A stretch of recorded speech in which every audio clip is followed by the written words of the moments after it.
Hello बच्चों, आज class 12 का करंट इलेक्ट्रिसिटी का हम आगे का जो लेक्चर है वो शुरू करते हैं। आज हम करेंगे कि एक रेजिस्टर को सीरीज और पैरेलल में कैसे कनेक्ट करते हैं। उससे पहले हम रेजिस्टर की रेजिस्टेंस निकालने का एक फॉर्मूला पढ़ चुके हैं। ओम्स लॉ हमने पढ़ा था, और जो रेजिस्टर का जो रेजिस्टेंस होता है वो किन किन फैक्टर के ऊपर डिपेंड करता है, ये सारी चीज़ें हम पढ़ चुके हैं। ठीक है, और हमने कैपेसिटर को सीरीज और पैरेलल में कनेक्ट किया था। तब हमने ये देखा था कि जब उनको सीरीज में कनेक्ट करते हैं तो क्या क्या चीज़ें चेंज होती है, क्या क्या चीज़ें बढ़ती हैं, डिवाइड होती हैं, और कौन सी चीज़ सेम रहती है। और जब हम रेजिस्टर को कनेक्ट करेंगे सीरीज और पैरेलल में, तब भी हम ये देखेंगे कि कौन सी चीज़, जैसे हम बैटरी को तो अप्लाई करेंगे, उस बैटरी को अप्लाई करने के बाद एक करंट फ्लो होगा, और उस करंट को देखेंगे। अगर सीरीज में जुड़े हुए हैं तो करंट वही रहेगा, अगर पैरेलल में जुड़े हैं तो करंट डिवाइड हो जाएगा, करंट की ब्रांचिंग हो जाएगी। अगर हम बात करें उसको, यदि पैरेलल में कनेक्ट करें तो वोल्टेज की बात करें तो वोल्टेज पैरेलल में एक जैसी रहती है, क्योंकि तीनों पॉइंट के ऊपर पोटेंशियल हायर पोटेंशियल से वो लोअर पोटेंशियल की तरफ होते हैं तीनों।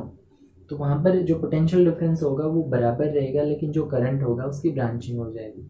सीरीज में बात करें तो वोल्टेज की ब्रांचिंग होती है। वोल्टेज का मतलब, या जब हम पोटेंशियल डिफरेंस अप्लाई करते हैं तो जैसे जैसे इस पॉइंट से उस पॉइंट की तरफ जाते हैं, तो क्योंकि बीच में रेजिस्टर आ रहा है, तो रेजिस्टर का काम बताया था हमने कि वो क्या करेगा, इलेक्ट्रिक करंट के फ्लो को कम करेगा। फ्लो कम कैसे होगा, क्योंकि हम जब करंट की डायरेक्शन में जाते हैं तो पोटेंशियल का ड्रॉप आता है। पोटेंशियल का ड्रॉप आएगा अकॉर्डिंग टू ओम्स लॉ, तो करंट भी चेंज होगा। V is directly proportional to I। जब वोल्टेज का ड्रॉप आएगा, वोल्टेज कम होती चली जाएगी, तो उसके साथ साथ करंट भी कम होगा, और वो किसकी वजह से, वो रेजिस्टर की वजह से या रेजिस्टेंस की वजह से। यहाँ पे हमने एक फॉर्मूला पढ़ा था according to Ohm's law. Ohm's law के according to V is equal to I R, या आर है, ठीक है। V equal to R I, ये हमने पढ़ा था। और यहाँ से I का फॉर्मूला आ जाता है V बाई आर, और इसी तरह यदि V बाई आर आ गया, और इसी तरह यदि R निकालें तो वो आ जाता है V बाई आई। ये सारी चीजें हमें पता होना चाहिए, इसी फॉर्मूले से बनी है दोनों चीजें, ठीक है। अब दूसरी चीज, रेजिस्टर का जो रेजिस्टेंस होता है वो किन किन फैक्टर के ऊपर डिपेंड करता है, तो हमने ये भी पढ़ा था। R is equal to rho L by A. यहाँ पे रो क्या है, रो है रेजिस्टिविटी उस मटेरियल की जो हमने ले रखा है, या जिसके अक्रॉस एक पोटेंशियल अप्लाई कर रखा है, और हमने उसका रेजिस्टेंस फाइंड करना है। तो उसकी रेजिस्टिविटी लो है, उसकी लेंथ एल है, उसका एरिया ए है, ठीक है। तो यहाँ पर हम बात करेंगे रेजिस्टर को यदि सीरीज में कनेक्ट करें, कनेक्शन। पहली चीज, सीरीज के अंदर किसको कनेक्ट कर रहे हैं हम, रेजिस्टर को। रेजिस्टर है हमारे पास एक डिवाइस है जो कि वोल्टेज का ड्रॉप करता है। वोल्टेज को जब आगे की तरफ उसको उसके दोनों टर्मिनल्स के ऊपर देखते हैं तो एक हायर पोटेंशियल पर होता है, एक लोअर पोटेंशियल पर होता है। तो इसके साथ साथ जब करंट का भी ड्रॉप आएगा, करंट को फ्लो होने से वो रोकेगा रेजिस्टर। तो यदि रेजिस्टर को सीरीज में कनेक्ट करें तो उनकी टोटल रेजिस्टेंस निकालने का क्या फॉर्मूला होगा वो हम निकालेंगे, जैसे हमने कैपेसिटेंस का किया था, कैपेसिटेंस निकालने का। यहाँ पे ये हमारे पास 3 रेजिस्टेंस है। ये है R1, ये है R2, और ये है R3, ठीक है। R1, R2 और ये R3, ये तीनों सीरीज में कनेक्ट है, ठीक है। सीरीज में, सीरीज का मतलब इसमें कोई ब्रांच नहीं, कोई दूसरा रास्ता नहीं है एक रेजिस्टर से दूसरे रेजिस्टर की तरफ जाने का। मान लो यहाँ से अगर ऐसे भी कर देते हैं हम इस तरह से, तो ये दूसरा रास्ता हो जाता है, और ये दोनों पैरेलल में इस तरह से कुछ हो जाते हैं। यहाँ पर अगर बात करें, एक हम वोल्टेज को अप्लाई कर रहे हैं, बैटरी लगा रहे हैं, तो जैसे ही हमने स्विच को ऑन किया, ये पॉजिटिव और ये नेगेटिव, जैसे ही स्विच को ऑन किया तो आई करंट यहाँ से चलना शुरू होता है, आई करंट, ठीक है। क्योंकि करंट जो होता है वो एक स्केलर क्वांटिटी है, तो उसकी अगर सीरीज में देखें तो ब्रांचिंग नहीं होगी, यहाँ से वो जाना शुरू होगा। और यहाँ पर अगर बात करें तो ये पॉजिटिव है, तो पॉजिटिव टर्मिनल यहाँ पर होगा, ठीक है, यहाँ पर। और जैसे जैसे इसको आगे की तरफ बढ़ाते जाएंगे तो क्योंकि करंट कम हो रहा है, करंट कम, हमने बताया था रेजिस्टेंस का क्या होता है, इस वोल्टेज के इफेक्ट को कम कर देता है। मतलब ये हायर पोटेंशियल पर है और ये लोअर पोटेंशियल पर है, ठीक है, मतलब पॉजिटिव और थोड़ा सा कम। तो यहाँ पर वोल्टेज चेंज हो जाएगी, वोल्टेज बढ़ जाएगी। तो हमने मान लिया यहाँ पर जो वोल्टेज है वो V1 है इस रेजिस्टेंस के ऊपर, और इसके ऊपर जो वोल्टेज है वो V2 है, और यहाँ पर जो वोल्टेज है वो V3 है, ठीक है, जो पोटेंशियल है। यहाँ पर अगर करंट की बात करें तो करंट है I, वो करंट यहाँ से जाएगा, I करंट यहाँ से जाने के बाद वही करंट यहाँ से जाएगा और वही करंट यहाँ से जाएगा। मतलब करंट चेंज नहीं होगा। अगर वोल्टेज चेंज हो रही है तो वोल्टेज अगर चेंज हो रही है उसके हिसाब से करंट उस रेजिस्टर के अंदर डिवाइड हो जाएगा, बट जाएगा, ठीक है। तो अगर I यहाँ पे करंट होगा I, यहाँ पे भी करंट होगा I, और यहाँ पे भी करंट होगा I, ठीक है, क्योंकि करंट की कोई दूसरी दिशा नहीं है, कोई डायरेक्शन नहीं है जिसकी वजह से वो जाए। अगर मान लो यहाँ से कुछ होता, कुछ ऐसा यहाँ से जुड़ी हुई होती, तो इस रेजिस्टर के अंदर कोई करंट फ्लो नहीं होता, क्योंकि करंट भी ये चाहेगा कि मैं उस रास्ते से जाऊं जहां पर मुझे कोई दिक्कत न हो जाने में, कोई और रास्ता नहीं है। तो यही करंट, इस करंट को यहाँ से भी जाना पड़ेगा, यहाँ से भी और यहाँ से भी, ठीक है। ये क्या होगा, I यहाँ करंट R1 पे, I करंट R2 पे और I करंट R3 पे। अब हमने टोटल वोल्टेज निकालनी है, इसकी वोल्टेज है V। अगर टोटल वोल्टेज निकालें, टोटल वोल्टेज या टोटल पोटेंशियल निकालें तो V is equal to V1 plus V2 plus V3। यहाँ से V1 plus V2 plus V3 इसकी वैल्यू निकालेंगे, जिससे V1 की वैल्यू आएगी V इक्वल टू RI, तो R1 इंटू I, V1 निकाल रहे हैं तो R1 इंटू I। यहाँ से इस फॉर्मूले से अकॉर्डिंग टू ओम्स लॉ लिखना है R1 I, ये पहली चीज। V2 अगर निकालोगे तो R2 I, और V3 निकालोगे तो R3 I, ठीक है। अब ये जो V1, V2 और V3 की वैल्यू है ये इसमें पुट कर देंगे, V1, V2 और V3 की जगह पर। तो हमारे पास एक इक्वेशन आएगी V is equal to R1I plus R2I plus R3I। तीनों में I है तो I हम कॉमन लेंगे, V equal to I into R1 plus R2 plus R3, और ये I है, ये मल्टीप्लाई में इस तरफ लेके आएंगे, ये डिवाइड में हो जाएगा V बाई I।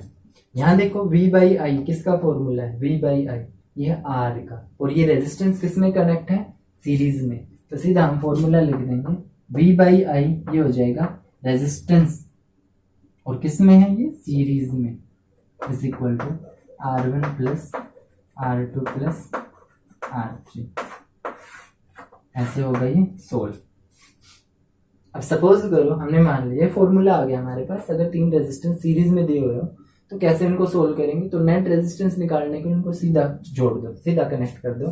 जैसे ये है 3 ओम का, ये 4 ओम का और ये 5 ओम का, ये रेजिस्टेंस है। R1 R2 R3 दे रखा है, 3 ओम 4 ओम 5 ओम। तो नेट रेजिस्टेंस निकालने के लिए क्या करें, 3 और 4 7 और 5 12, तो ये 12 ओम नेट रेजिस्टेंस आ गई इसकी, ठीक है।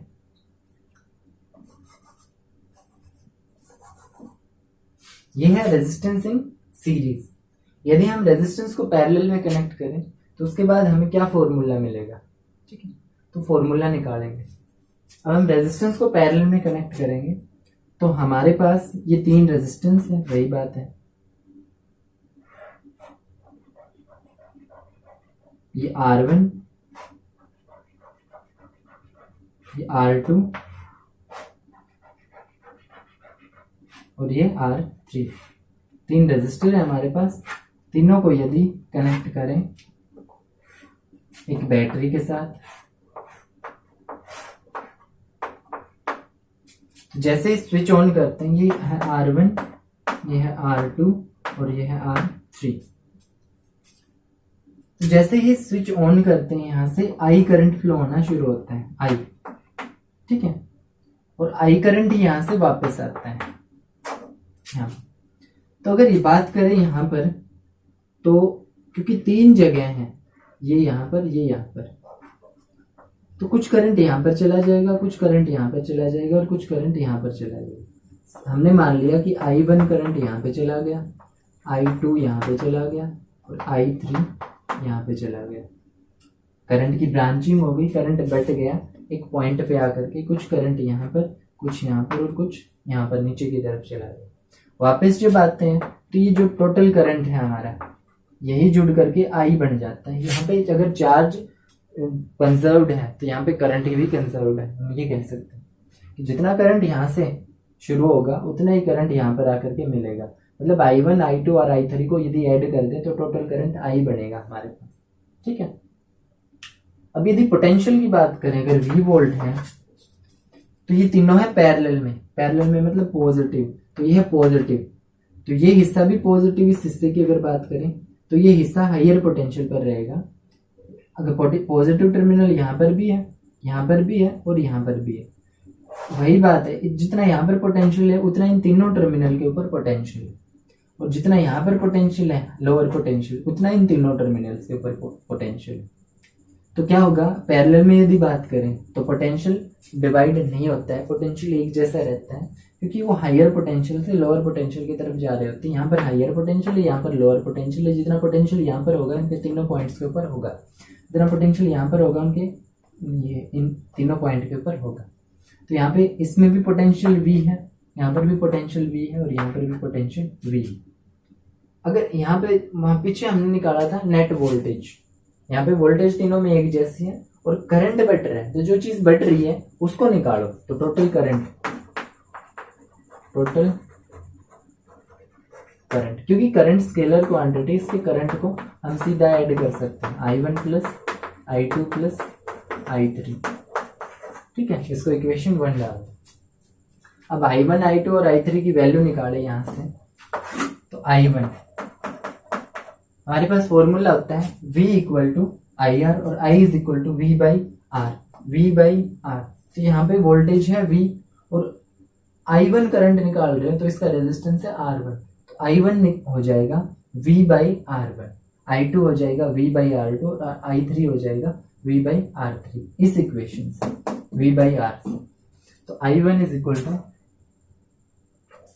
V by R1, I2 is equal to V by R2 और I3 is equal to V by R3। तीनों की वैल्यू हमारे पास आ गई। अब इस इक्वेशन के अंदर यदि पुट करेंगे I1, I2 और I3 की वैल्यू, तो हमारे पास एक और इक्वेशन आएगी, I is equal to V by R1 plus V by R2 plus V by R3। यहाँ से यदि हम V को कॉमन आउट निकाल लें या V से इक्वेशन कॉमन निकाल लेते हैं, तो यदि V को कॉमन निकालेंगे तो V यहाँ, और तीनों के अंदर से यदि V को कॉमन निकाल लें तो 1 by R1 plus 1 by R2 plus 1 by R3, और यदि दोनों को V से डिवाइड कर दें तो V से V कैंसिल आउट, या हम कह सकते हैं कि V यहाँ पर मल्टीप्लाई में है, अगर इसको इस तरफ लेके आएंगे तो ये डिवाइड में हो जाएगा। यहाँ पे I by V is equal to 1 by R1 plus 1 by R2 plus 1 by R3। ये इक्वेशन आ गई। अब हमारे पास फॉर्मूला था V by I is equal to R, V by I is equal to R। यहाँ पर देखो V बाई I ये इसका उल्टा है, यहाँ पे V बाई I है, यहाँ पे I बाई V है। ठीक है, तो V by I is equal to R है, तो I बाई V क्या हो जाएगा, इस R को भी पलट देंगे तो 1 बाई R हो जाएगा। तो 1 बाई R, ये रेजिस्टेंस किस में है, ये पैरेलल में, तो इसका फॉर्मूला होगा 1 by R1 plus 1 by R2 plus 1 by R3। ये फॉर्मूला हमारे पास कब, जब वो रेजिस्टेंस, जो रेजिस्टर है वो पैरेलल में कनेक्ट हो और उसकी नेट रेजिस्टेंस हमें निकालनी हो। जैसे ये है 1 ओम का, ये 2 ओम का और ये 3 ओम का। ठीक है, ये 1 ओम का, ये 2 ओम का, ये 3 ओम का रेजिस्टर है, ये पैरेलल में कनेक्ट है, पैरेलल में, तो इनकी नेट रेजिस्टेंस निकालनी है। तो क्या करेंगे, हमने निकालना है रेजिस्टेंस इन पैरेलल, तो ये फॉर्मूला लगाएंगे 1 बाई रेजिस्टेंस, यहाँ पे निकाल देते हैं 1 by resistance in parallel is equal to 1 by R1, तो 1 बाई R1 कितना है 1, प्लस 1/R2, R2 कितना है 2 प्लस 1/R3, R3 कितना है 3। अगर इसको सोल्व करेंगे तो यहाँ पर एलसीएम आ जाएगा, एलसीएम आएगा 6। हाँ, इसके अगर मल्टीप्लाई करेंगे यहाँ पे इनका एलसीएम 6, तो 6 1 जा 6, यहाँ पे 6 प्लस 2 3 जा 2 3 अच्छे 3 एकम 3 प्लस 3 2 6 2 एकम 2, ये हो जाएगा 6 और 3 9, 9 और 2 11, 11/6। ये 11/6 क्या आया है 1/, रेजिस्टेंस इन पैरेलल 1/, ये 1/RP आया है 11/6, और RP हमने निकालना है।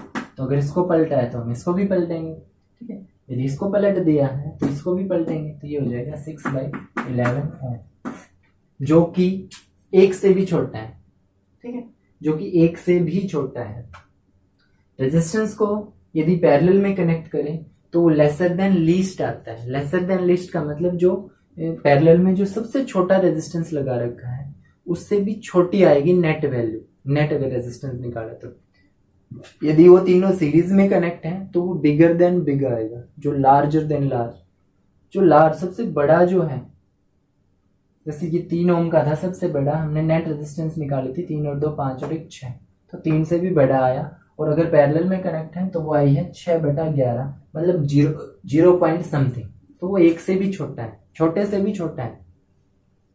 तो इसीलिए हमारे जो घरों की फिटिंग है वो पैरेलल के अंदर की जाती है। पैरेलल के अंदर, पैरेलल में क्यों की जाती है, ताकि हर एक जो हमारा उपकरण होता है उस हर एक उपकरण तक जो वोल्टेज है वो सेम अमाउंट में पहुंचे, एक जैसे अमाउंट में पहुंचे, और उनके रेजिस्टेंस के हिसाब से, क्योंकि जितने भी उपकरण हैं उनके अंदर कुछ ना कुछ रेजिस्टेंस होता है वायर के अंदर या उनके कॉइल के अंदर, ठीक है।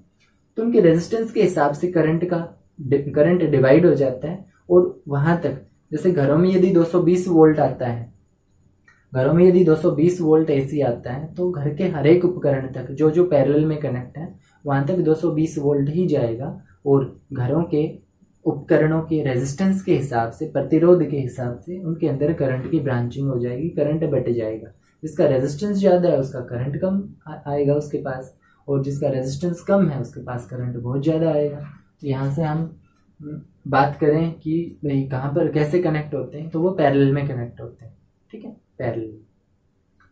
तो ये connection of resistance in series and parallel यहाँ तक सोल्व करेंगे। और इससे ऐसे तरह के बहुत सारे सर्किट दिए हुए हैं पैरेलल में और सीरीज में, या पैरेलल और सीरीज में इकट्ठे हैं, उनकी एनालिसिस कैसे करेंगे, उनको सोल्व कैसे करेंगे। तो अगर पैरेलल में कनेक्ट है तो ये फॉर्मूला लगाओ, सीरीज में कनेक्ट है तो सीधे जोड़ो। पैरेलल और सीरीज में कनेक्ट है तो सबसे पहले पैरेलल वाले को या सीरीज वाले को, जिस तरह से भी वो कनेक्टेड है, उनको सोल्व करो, फिर आपस में उनको ऐड कर दो, ठीक है। इस तरह से ये सोल्व होंगे।